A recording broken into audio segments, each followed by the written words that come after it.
Bonsoir Pascal. La Cité de la Peur, le film de Les Nuls, c'était l'époque bénie de cette équipe.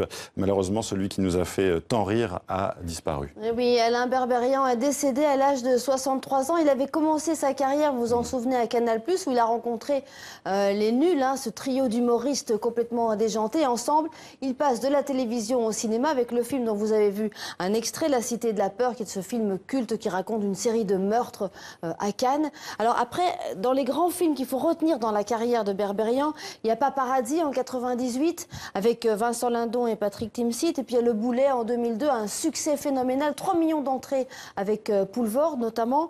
Et puis il y a Enquête. Oui. Voilà, exactement, vous en souvenez. Et puis Enquête Corse en 2004, qui avait rassemblé le duo des Visiteurs et qui était inspiré de la bande dessinée de Pétillon et Peters. Voilà. Donc Alain Berberian est parti hier soir des suites d'une longue maladie.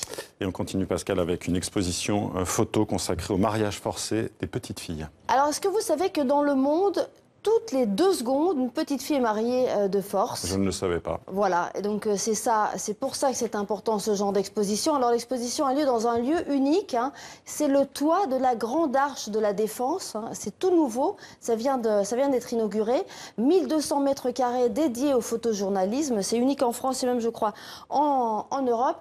Alors la photographe qui expose, c'est Stéphanie Sinclair, qui est une photographe américaine et qui a passé 15 ans de sa vie, enfin qui continue d'ailleurs à parcourir le monde, qui va donc de l'Afghanistan aux États-Unis en passant par l'Afrique, le Yémen, le Népal, et qui photographie ces petites filles et leurs maris. Alors c'est une photographe, mais c'est aussi une militante parce qu'elle a fondé une ONG pour continuer son travail et financer des projets dans le monde d'éducation des petites filles et des petits garçons, parce que ça dépend aussi des petits garçons. Alors je vous propose de regarder notre reportage, de vous rencontrer le directeur artistique de cette exposition, Jean-François Leroy.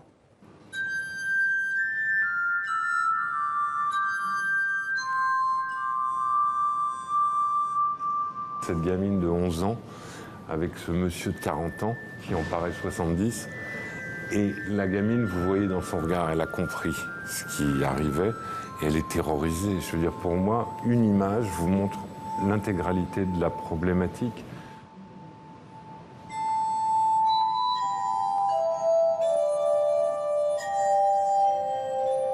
Baby, elle a 17 ans. Elle a épousé un monsieur de plus de 45 ans. La particularité de ce monsieur, c'est qu'il a un rôle important dans la police de son pays. Donc comment voulez-vous, quand la police donne le mauvais exemple, que les autres ne suivent pas? L'église des saints du dernier jour, donc c'était sur lesquels Stéphanie a travaillé, où les jeunes filles sont exploitées, mariées de force avant leurs 16 ans. La différence qu'il y a entre les pays occidentaux comme les États-Unis et le reste du monde, malheureusement, c'est qu'ils ont des lois et qu'elles sont appliquées. Et donc le gourou est en tôle jusqu'à la fin de ses jours.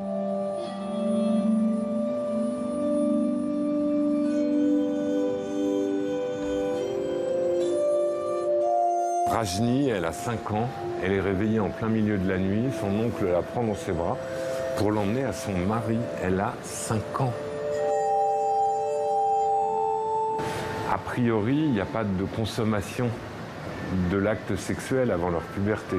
Je dis bien en théorie, parce que malheureusement, en pratique, c'est pas aussi simple que ça.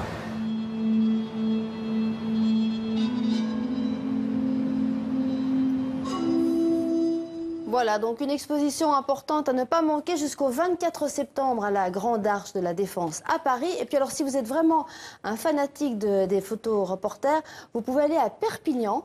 Et du 2 au 17 septembre, il y a pendant une semaine, tous les jours, des projections sur la Grande Place de Perpignan, des expositions de tous les photographes qui comptent aujourd'hui. Ça s'appelle Visa pour l'image à Perpignan du 2 au 17 septembre. Voilà. Merci Pascal, on vous retrouve demain en compagnie de Nidia Paliacara et vous nous parlerez de Rock en scène.